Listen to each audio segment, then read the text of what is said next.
Vamos ficar sabendo o que vai acontecer no capítulo desta terça-feira, 4 de abril da novela O Rei do Gado. Mas antes eu peço que você se inscreva no canal, ative o sininho para receber as notificações e deixe seu like. O detetive Clóvis diz para o delegado Josimar que ele não sabe como foi sumir as gravações que estavam na viatura dele. Josimar pergunta se arrombaram a porta da viatura. Ele diz nada, serviço profissional. Nesse caso você é o amador, né? Clóvis diz que ele está certo, ele deveria ter mantido as fitas trancadas no escritório dele. Mas isso só prova uma coisa, que tem gente com rabo preso nessa história. Josimar pergunta para Clóvis como eles vão conseguir a exumação de um cadáver que foi enterrado como indigente, numa cova rasa. Clóvis diz que ele tem certeza que o afogado é mesmo o tal do Ralph. Josimar pergunta como se nem a própria esposa dele reconheceu o corpo no ML, nem você e a tal Marita. Clóvis confessa que a Marita está ajudando ele para provar que ele está certo. Josimar pergunta como assim? Nesse momento ela já deve estar em Ribeirão Preto, na casa do Rei do Gado. Josimar pergunta o que ela está fazendo lá, buscando algumas provas que eu estou achando que estão por lá. Otávio e Rafaela estão prontos para ir para a nova fazenda. Jeremias diz que eles podem ir. Otávio diz para Jeremias ficar tranquilo que ele vai cuidar bem daquela fazenda. Jeremias diz que ele tem certeza disso. Eu só fico pensando se o tio não vai precisar da gente aqui. Jeremias diz que não, ele vai ficar bem. Rafaela pergunta se ela pode dar um beijo nele. Claro, filha minha.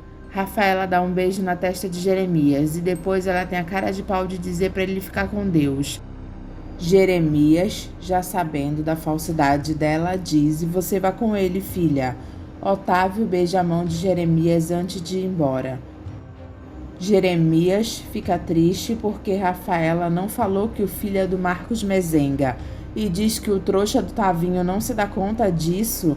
Rafaela, você continua mentindo. É falsa essa largatia. Será que ela é mesmo uma Berdinazzi, neta do meu irmão Bruno? Eu tenho que tirar essa história limpo e logo. Liliana abraça o pai ao ver ele. Ele pergunta por Maria Rosa e Liliana diz que ela saiu, mas ela já volta. Ele diz que ele veio para ter uma conversa séria com a mãe dela. E Liliana diz que ela já está sabendo de tudo. Roberto Caxias diz para a filha que ele lamenta muito, mas eles não podem continuar nessa vida. Ele lamenta as coisas terem chegado nesse ponto. Lamenta por quê, pai? Não é isso que o senhor quer? Ficar livre para viver a sua vida? Ele pergunta que vida. E diz que o que ele quer é ter paz para poder trabalhar sem ter que ouvir telefonemas histéricos pela madrugada, sem ter que ouvir acusações absurdas. Liliana pede para o pai ser franco com ela e pergunta se ele está apaixonado pela Chiquita. Ele diz: você também? É, pai, até que ponto a mamãe tem razão nas desconfianças dela? O senador diz que ele não gostaria de falar disso com ela. E Liliana diz que Chiquita confessou para ela que gosta dele. Eu, antes de vir para cá, minha filha, eu despedi a Chiquita. Leia arruma as coisas dela e pede para a Júlia dizer para Bruno e para o Marcos, quando eles ligarem, que ela voltou para o apartamento dela. Eu digo, dona Leia. Rosa diz para o senador que já não dá mais mesmo, acabou um dia, isso tinha que acontecer. O senador pede para que a conversa deles seja de uma forma civilizada, sem mágoas e sem rancores. Ela diz que vai engolir todas as mágoas e os rancores dela, para ele ficar tranquilo que ela não vai fazer nenhum escândalo. Ele diz que eles têm que contratar um advogado para que eles proponham um acordo certo. Eu faço o que você quiser, senador, eu só espero que você respeite os meus direitos. Ele concorda e diz que todos os direitos dela serão respeitados. Para começar, ela ficaria com esse apartamento. Maria Rosa pergunta se por acaso eles têm mais alguma coisa para dividir. Eu não falei em divisão, eu falei que você vai ficar com esse apartamento. Liliana fica triste pelos pais estarem se separando. Ela diz que então ele vai passar a morar em Brasília de vez. Ele diz que sim, porque ele não teria muito mais o que fazer lá. Ela diz que faz tempo que ele não tem o que fazer lá, né? Eu pedi e eu pensei que essa nossa conversa fosse de uma forma civilizada. Tudo bem, e quando nós vamos procurar esse advogado? Se você não se importar, eu gostaria de chamá-lo aqui em casa para evitarmos mais especulações. Como sempre, você é mais preocupado com a sua imagem do que com qualquer outra coisa, né? mas eu gostaria de saber o que vai acontecer quando souberem que o grande senador, exemplo de honestidade, está envolvido com a sua empregadinha. Liliana diz: mãe. O senador diz para Liliana deixar porque estava demorando. Liliana conta para a mãe que o pai dela demitiu a Chiquita. É isso que você ouviu da sua filha. Ela não é mais a minha empregada. Valdir diz na cara de Jeremias que agora ele sabe que ele inventou a história do Bruno Mezenga ter atirado nele. Eu chequei as informações dele e do piloto. Quando o senhor tomou o tiro, ele já estava em Ribeirão Preto. Isso consta nos relatórios de pouso e decolagem de lá. Agora o senhor me diga, onde é que o senhor queria chegar inventando essa história? Jeremias diz que isso é assunto dele. O senhor sabe que eu poderia lhe processar por causa disso, né? Mas que processar, senhor delegado? Eu estava delirando quando eu falei aquilo. Mas depois confirmou tudo. Jeremias diz que ele mesmo depois se desmentiu, não é verdade? Valdir diz que é. Agora o senhor me responda, seu Jeremias. O senhor não acredita que quem fez isso vai querer tentar de novo? Jeremias diz que sim, e que ele está confiando nele para achar quem fez isso. Como é que eu vou fazer isso se eu não tenho nenhuma pista? Isso é questão de competência. Valdir fica com raiva e diz para Jeremias não ser debochado. Jeremias diz para Valdir que o Otávio tinha falado para ele que tinha encontrado a tal Ferrugem no café. Por isso que ele estava lá naquele local.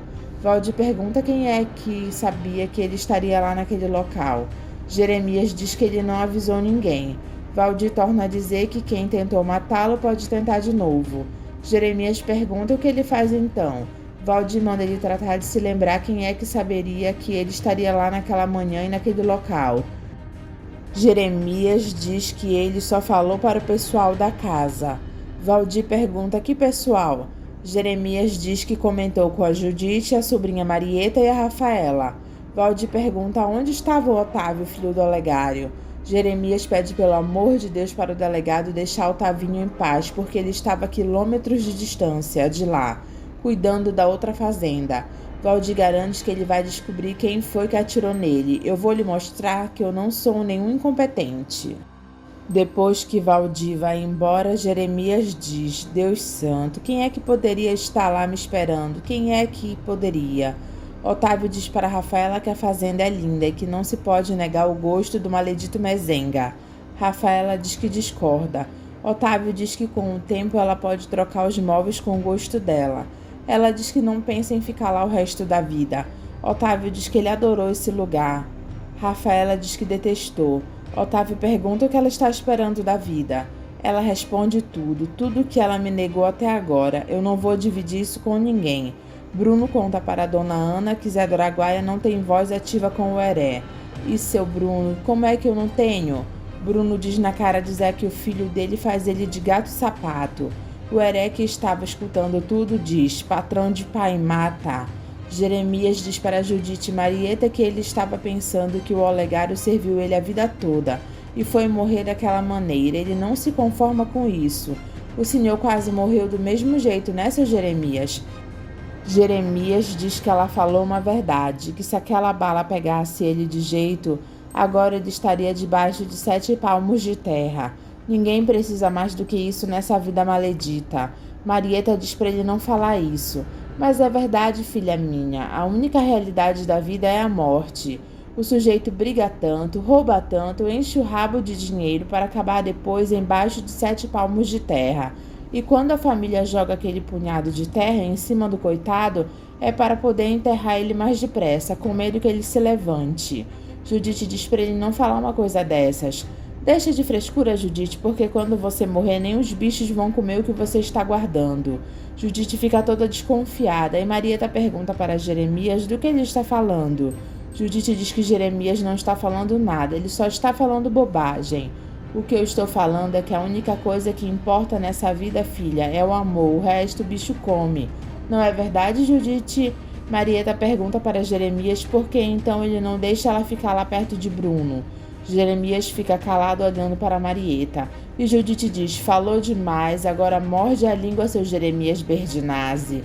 Jeremias diz: porque depois do amor vem o ódio. Eu não sei se o ódio vem primeiro. Marieta pergunta para Jeremias qual é o que vem primeiro para ele. Ele diz: o amor que eu tenho por ti, Marieta Berdinazzi. E o amor que eu tenho dentro do meu coração não conta para o senhor, não? Judite diz: responde, seu Jeremias Berdinazzi. Jeremias diz com raiva: não, para mim não conta, nunca, filha, enquanto eu não mudar aquela cerca. Marieta diz que ela então vai querer voltar a ser a Luana. Bruno diz para Marcos que ele vai ter que se conformar com a ingratidão de Luana. Marcos diz que só tem uma coisa nessa história: a Luana foi embora com o filho dele na barriga. Bruno diz que aquela criança, quando nascer, é dele. Ele vai vir para os meus braços como você veio, meu filho. Marcos pergunta de que jeito. Bruno afirma para Marcos que a Luana vai parir essa criança nas mãos dele. Marcos pergunta que besteira é essa que ele está falando. Bruno diz que não é besteira não, está escrito nas estrelas. Leia atende o telefone e é Marita. Ela diz: você de novo, Marita? Você resolveu não me dar sossego, né, menina? Marita, que está na companhia de Clovis, afirma que o Ralph voltou a ligar para ela. Leia diz que ela não quer mais saber do Ralph e, por favor, para ela não amolar mais ela. Marita diz para Clovis que Leia desligou. Clovis pergunta para Marita se ela acha que Leia desligaria o telefone se ela acreditasse nessa história. Marita diz que não sabe. Ela sabe que ele está morto, Marita. Mas para a mãe dele ela mandou dinheiro. Clovis diz que Leia fez isso para aliviar a consciência dela. Marita pergunta se ele está achando mesmo que foi a Leia quem matou o Ralph. Ela eu não digo, mas no mínimo ela deve estar sabendo quem foi. Marita pergunta para Clovis como foi que Ralph morreu, porque ela ainda não entendeu direito. Clovis diz que Ralph foi encontrado enterrado naquela praia. Marita pergunta como Ralph pode ter morrido afogado, porque depois da surra que ele levou, alguém enterrou ele de pé até o pescoço, só com a cabeça de fora. Marita fica indignada e diz: meu Deus, não deve ter sido difícil com aquela areia fofa, não é mesmo? E ele deveria estar até sem forças para reagir. Ele poderia estar até mesmo inconsciente. Quando a maré subiu, ele morreu. Marita diz que ela não quer ouvir mais nada. Clovis diz: tudo bem, o resto também é fácil de imaginar, né? Marita diz que ela também não quer imaginar nada. Bruno diz para Zé do Araguaia que ele não quer mais ficar formando fazenda. Zé diz que ele ia formar uma para ele e para Luana. Marcos diz que a Luana já se acertou na vida. É o que parece, meu filho, senão aquele maledito não estaria fazendo tanta força para segurar ela lá. Zé pergunta se isso não é bom. Bruno diz que para Luana é bom. Para o seu filho também, que já vai nascer montado na grana lá do maledito. Ele não vai nascer lá, seu Zé, eu já disse isso. Marcos pergunta como ele vai conseguir tirar a Luana de lá. Bruno diz: na hora certa vocês vão ver. Marcos faz cara de deboche do pai, porque ele não quer ver Bruno voltando com Luana para a mãe dele poder voltar com o pai. Marieta diz para Judite que Jeremias inventou a história do Bruno ter atirado nele. No dia em que ele levou o tiro, eu telefonei para Ribeirão e ele estava lá. Judite diz que de lá para Ribeirão de avião é um pulo, né? Marieta diz que não dava tempo de Bruno ter atirado em Jeremias e ter voltado para lá ligeiro. Judite diz para elas não ficarem discutindo isso agora. Marieta diz que não consegue parar de pensar em Bruno. Judite manda ela ficar quieta no canto dela. Deus pôs na sua mão toda a sorte desse mundo. Não jogue isso fora, menina. Mas eu queria estar lá com ele. Liliana diz para o senador que ela acredita que a mãe dela não vai criar nenhum problema com a separação. Ele diz que espera. Vocês já estavam separados na cama já faz tempo, né? Ele diz que é verdade. Nós estamos apenas oficializando o que já tinha terminado de fato.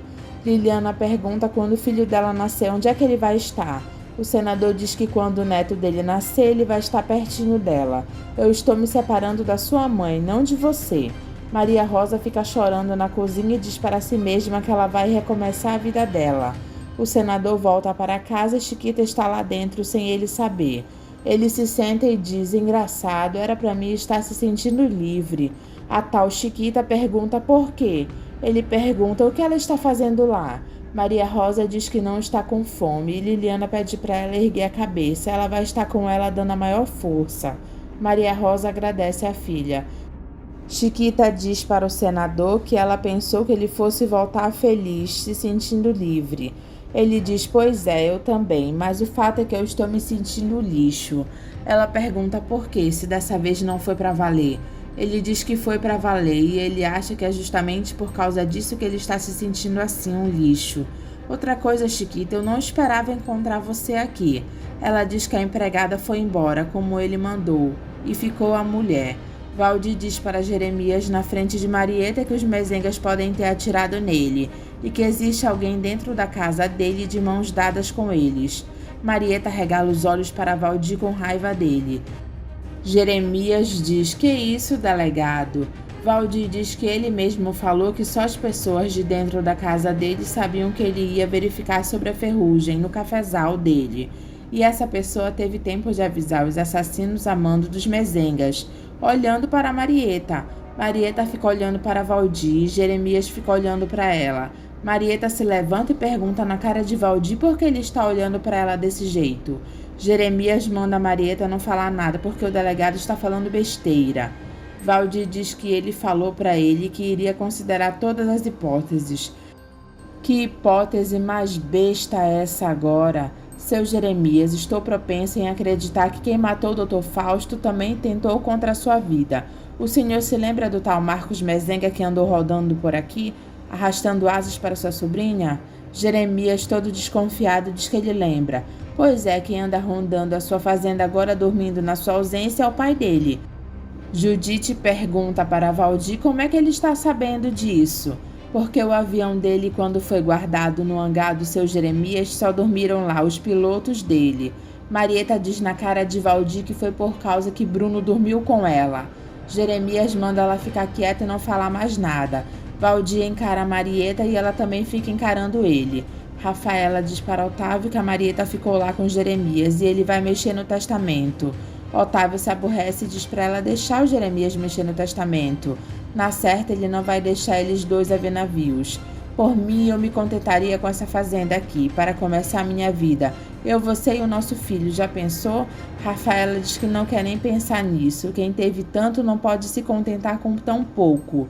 Você acha pouco? 25 mil cabeças de gado e dessa qualidade? Você acha pouco? Nossa, você falando assim até me assusta. Rafaela diz que não é nem o 10º que ele vai deixar para Marieta. Otávio diz, pois que deixe tudo para ela. Rafaela diz que a Marieta deveria ter morrido no acidente do caminhão com toda a família dela. Otávio fica com medo de Rafaela.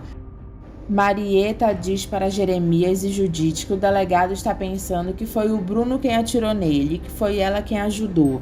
Jeremias diz que ela não deveria ter falado que o maledito dormiu na casa dele. Ela diz que é verdade. Judite diz que nem toda a verdade se diz. Jeremias pede para eles esquecerem isso. Marieta diz que ela nem sabia onde estava ele no cafezal para poder avisar alguém. Mas santo Deus, Marieta, eu nunca pensei nisso. Mas o delegado está pensando, tio. Jeremias diz para Marieta que ela não sabe nem o que é ferrugem. Ela diz que sabe sim, ela já trabalhou com muito café nessa vida dela. Judite pede para Marieta esquecer isso. Marieta diz que o delegado vai querer acusar o Bruno de novo. Jeremias pede para eles não falarem mais do maledito. Pensa um pouco no teu tio que está quase morrendo. Ah, Judite, me leva para o quarto, vai. Judite ajuda Jeremias e ele se aproveita para abraçar ela, que fica toda desconfiada. Ele ainda encosta a cabeça dela nele. Marieta diz que ela não sabe mais em quem acreditar nessa vida dela. O senador discute com Regino no telefone e diz que eles não querem a reforma agrária, coisa nenhuma. Eles querem é baderna. Chiquita diz, nossa, senador. O senador diz para Chiquita ir embora. Ela pergunta se ele não vai mais querer os serviços dela mesmo. Ele diz não, infelizmente não. Ela pergunta se ele vai ficar sozinho sem ter quem cuide de tudo. Ele diz que vai arrumar outra empregada. Lia volta para casa e conta para Bruno que ela se casou com Aparício. Bruno fica em choque com a revelação da filha e diz, o quê? Você se casou? Ela diz, me casei. Você se casou com aquele violeiro? E quem mais poderia ser, pai? Que pergunta. Bruno diz, mas assim, sem aviso, sem nada? Lia diz que faz tempo que ela vinha falando que iria se casar e eles nunca prestaram atenção. Bruno fica de boca aberta. Enquanto isso, Aparício está na sala esperando eles. Lia diz para Aparício que ela já contou para o pai que eles se casaram. Aparício diz, pois é. Bruno pergunta como foi que eles puderam fazer uma traição dessas com ele. Aparício diz que não foi traição, eles resolveram de repente. Mas o senhor e a mamãe já estavam sabendo também, pai. Bruno pergunta, mas assim, sem festa, sem nada? Lia diz que eles se casaram só no civil. E Aparício diz que o dinheiro da festa ele preferiu aplicar em boi. Lia diz que eles também já estavam vivendo juntos. Bruno diz que ele sabe, ele só não sabe se ele dá um murro ou dá um abraço nesse violeiro dela atrevido. Lia fica calada e Aparício também resolve ficar calado. Bruno acaba voltando atrás e diz que ele vai dar um abraço mesmo. Os dois se abraçam e Aparício sorri para Lia. Ela fica muito feliz. Bruno fica triste pensando que agora o Aparício tem direito nos bois dele. Bruno aparece na cozinha e diz para Júlia preparar o quarto de hóspedes para o vagalume e a mulher dele. Judite conta para Marieta que o Tavinho está aborrecido lá na fazenda nova. Parece que a Rafaela não quer mais ficar lá de jeito nenhum. Marieta pergunta por que ela não volta. Pergunta para o teu tio, eu tô achando que ele vai deixá-la lá de vez. Ela pergunta por quê. Judite diz que a dona da casa agora é você, Marieta. Ele perdeu de vez a confiança nela. Marieta fica olhando para Judite. Bruno diz para Aparício e Zé Bento que quando eles não estiverem rodando com o ônibus deles, eles podem ficar lá hospedados. Zé Bento diz que ele acha que isso já é abuso, ele fica lá também. Lia diz que não seria nada, porque o pai dela também adora uma moda viola. Mas o seu pai falou uma vez que sairia mais barato para ele comprar o disco do que manter a gente como empregado lá na fazenda do Araguaia. Bruno diz que eles não esquecem do que aconteceu, né, Zé Bento? Zé Bento diz que eles só acertaram a vida deles porque o Aparício veio atrás da Lia. Aparício diz que é verdade mesmo. Se ele não tivesse entrado na briga para defender o seu Zé do Araguaia, ele não tinha conhecido a prenda dele. Lia diz, e se eu não tivesse caído do cavalo? Bruno diz, tá certo, e o trouxa aqui sem enxergar nada. Os dois acham graça. Aparício diz que ele gostaria muito de voltar lá na fazenda do Araguaia para eles reverem os amigos deles, o seu Zé e a dona Ana. Bruno diz que quando ele quiser é só ele combinar com a mulher dele. Lia diz que por ela vai amanhã mesmo. Bruno diz que se o seguro do avião sair, ela pode ir. E que também quando eles forem fazer show muito longe, ele cede o avião para eles. Zé Bento diz que aí já é abusar demais. Bruno diz que ele prefere eles voando do que ir rodando pelas estradas. Lia acha graça e Zé Bento também. Jeremias diz para si mesmo que ele está com vontade de contar para o Tavinho de quem é aquela criança. Não é justo ele ser enganado desse jeito. Eu vou chamar ele aqui para a gente ter uma boa conversa.